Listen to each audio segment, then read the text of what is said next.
What is Qigong? Qigong is a traditional Chinese practice, actually, that involves coordinated body postures and movements, breathing techniques, and meditation aimed at cultivating and balancing the body's vital energy, otherwise known as Qi, spelled Qi or Chi, Qi, for health, spirituality, and martial arts training. It generally integrates slow, mindful movements, or still meditation, with deep, rhythmic breathing, and focused mental attention to optimize energy flow within the body, mind, and spirit. The term Qigong combines Qi, life force or vital energy, and Gong, work or cultivation or skill, much like Kung Fu, right? It's sort of a lifestyle thing, a way of life. So it means basically skillful practice of cultivating this energy through regular mindful exercises. Qigong is used for improving physical health, relaxation, self-healing, and spiritual growth, and often practices gentle, repetitive movements or meditative stillness. Qigong is a comprehensive system of practices that coordinate body, breath, and mind. And again, it's rooted in Chinese philosophy and traditional medicine. The main types of Qigong can be categorized in several ways, reflecting its diverse applications and techniques. Rest assured, there are plenty. The number of Qigong forms is vast and difficult to quantify, actually, precisely due to the ancient and evolving nature of the practice. It's really evolved. It's really changing quite a bit.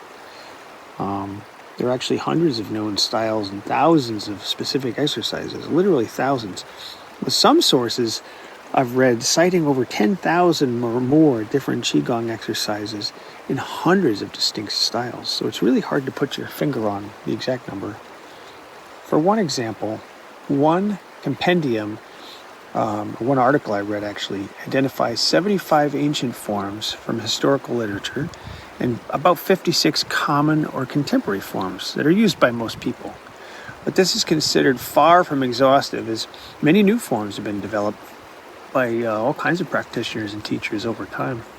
And they vary, the variety reflects the adaptability of Qigong to different needs, including, again, health, martial arts, spiritual development, and more.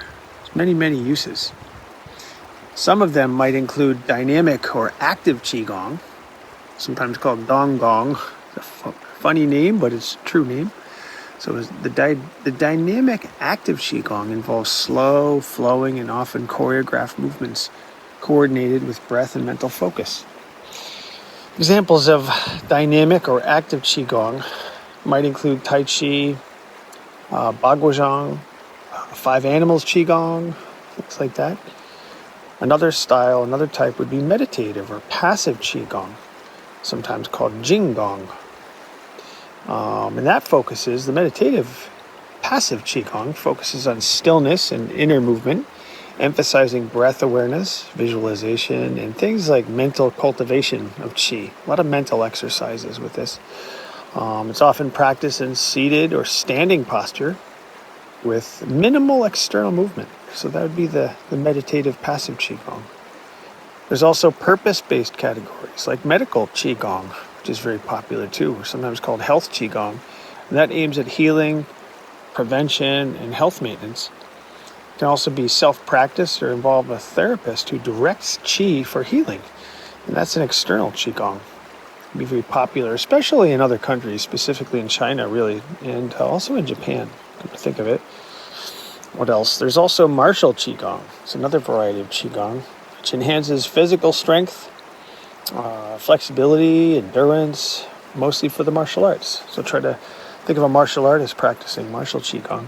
And that also includes practices like, you've heard of Iron Shirt Qigong, Yi Jin Jing, Muscle Tendon Change Classic. That's another popular martial Qigong exercise too, and there's so many others. There are other ones too, like spiritual Qigong, which focuses more on a spiritual development and enlightenment. Okay, that's another category, the spiritual Qigong. Also utilizes or uses meditation and visualization, mantras, and inner energy cultivation, things like that for spiritual Qigong. Boy, there's so many. Scholarly or intellectual scholarly Qigong is really designed to enhance mental clarity, memory, and decision making.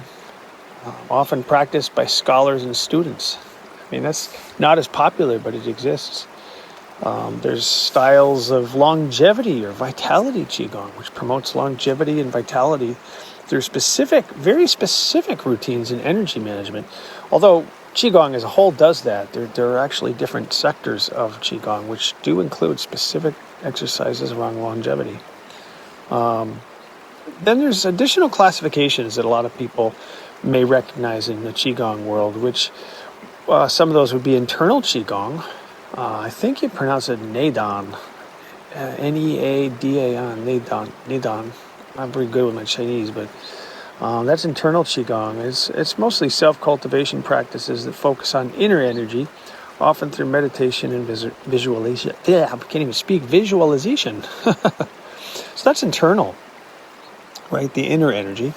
And then external Qigong involves a therapist or an expert emitting qi to heal or support others.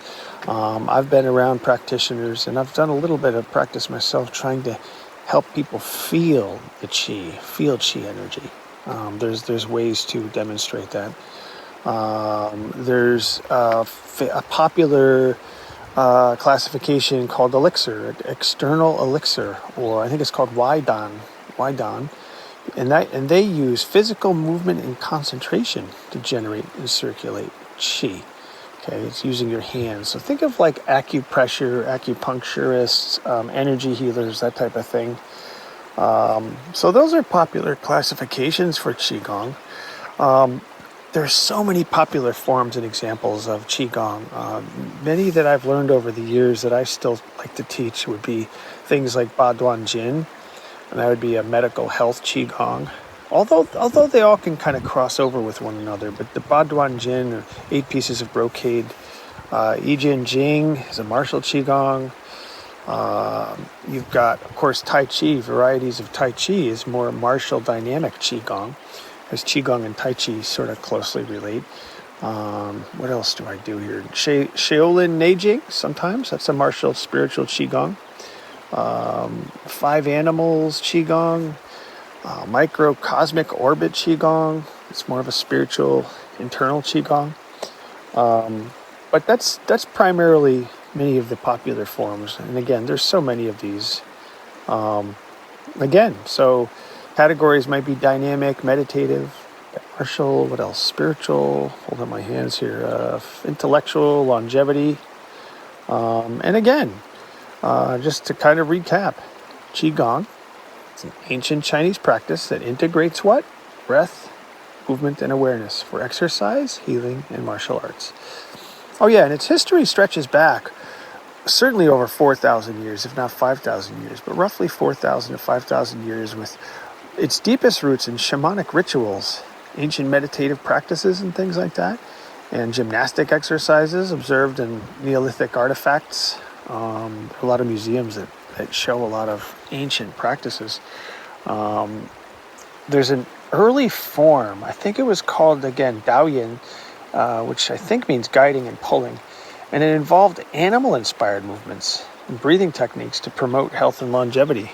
So that was very popular, following along with animals. Enter the 5 animals Qigong, right? But Qigong evolved through influences of key Chinese philosophies, like Taoism, Confucianism, and Buddhism. Taoist texts I can't pronounce them, I can't remember some of them, but there are many Taoist texts, spelled Tao, Taoist, Taoist text, like the Tao Te Ching. I know that one because I have several versions of that, and they're described as being meditative and physical exercises for health and spiritual cultivation. Confucian and Buddhist traditions also contributed with Buddhist meditation techniques merging into Chinese practice after Buddhism's arrival in China. There's a lot of writing on that as well. The practice became systemized in classical Chinese medicine, probably most notably referenced in, there was a book, I forgot its pronunciation, but it's nicknamed The Yellow Emperor's Classic of Internal Medicine, an old book. That was an old one. I saw a PDF of that, part of that. I think it was around 25 or 2600 BCE that was developed, which solidified Qigong's association with health and longevity. That's roughly where that started. Over the centuries, though, Qigong diversified into medical, martial, and spiritual branches, as I mentioned before. With famous figures, there were famous figures in Qigong, like Hua Tuo, spelled Huatuo, I believe, because he was the one, Hua was the creator of the 5 animal frolics, or 5 animals Qigong. And, of course, Bodhidharma, the Buddha, nicknamed the Buddha, the awakened one, who taught Qigong at Shaolin Temple. There's a lot of history at Shaolin Temple, too, shaping its development. So there's some writing and history there, too. But the term Qigong itself became common in the 20th century. Previously, practices were known by names like Daoyin. I don't know if you've ever heard the term Daoyin practice. And actually another one called tuna. And it's funny, I used to joke about that, because one of the practices, tuna, is spelled T-U-N-A, is actually a breath exercise. And, nobody wants tuna breath. But I respectfully joke about that. But today, Qigong remains still a foundational element of traditional Chinese medicine, or TCM, and martial arts. Practiced worldwide now, though, for health, meditation, spiritual growth. I've already said it's a Chinese practice, aligns the breath, movement, mind, for exercise, healing, and martial arts training. Over 4,000 years old. So I guess that's the premise behind it. And I have seen in various writings and some museums and some practices, some of the martial arts studios I've been in have evidence or archaeological stuff. And some of that stuff suggests that some of the first forms of Qigong actually can be linked to real old shamanic meditative practices and gymnastics exercises.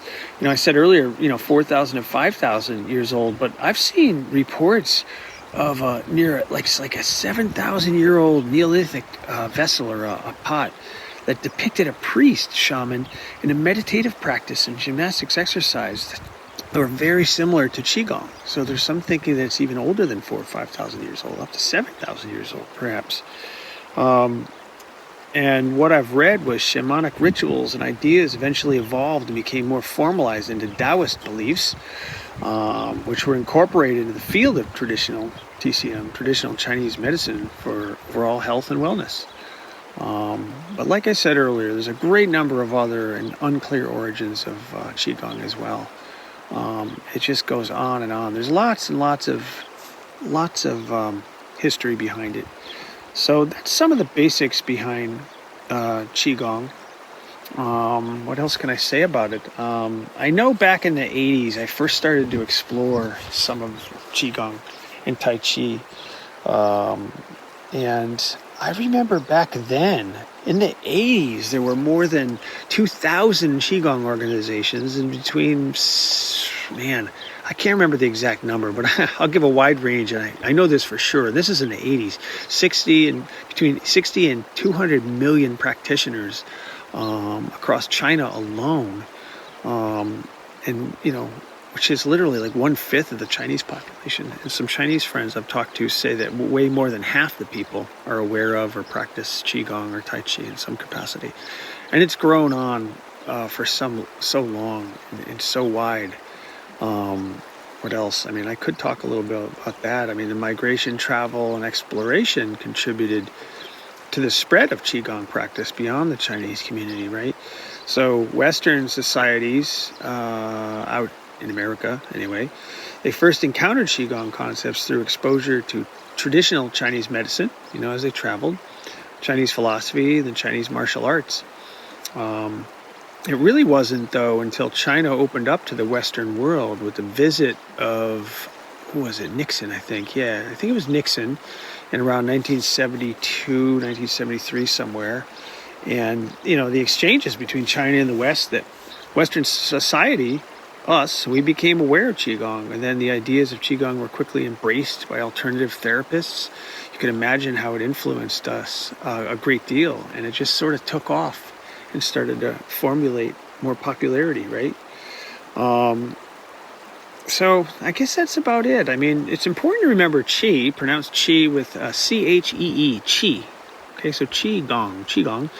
And remember, it's a form of living energy, also found a receptive audience within the New Age movement, where people started exploring alternative and, unique views of mankind, of nature, and asking, why are we here? Which is something I asked my grandmother a long time ago. I think I was 10 years old. Or what life is about. Many practitioners also experience some very interesting, intriguing, and almost supernatural types of effects through Qigong. For example, the rubbing of the hands and literally feeling the energy between the hands, as I remember being taught this years ago, and I was fascinated by it, and I still teach it today. It's really, really cool stuff. It's also worth noting, actually, that other practices such as Reiki and acupuncture, acupressure, cranial sacral healing were also all folding into the mix. So they kind of all tied together. There's also a good deal of information pointing to a very similar practice amid American Indian culture as well as other regions of the world. Things like you've heard with the American Indians, energy healing and moving the spirit, and others, beliefs all played a part of the early mind and body teachings, just not as formally and deep as Qigong. And there's numerous books and teachings. There were already tons and tons of teachings and books in the 70s and 80s and growing.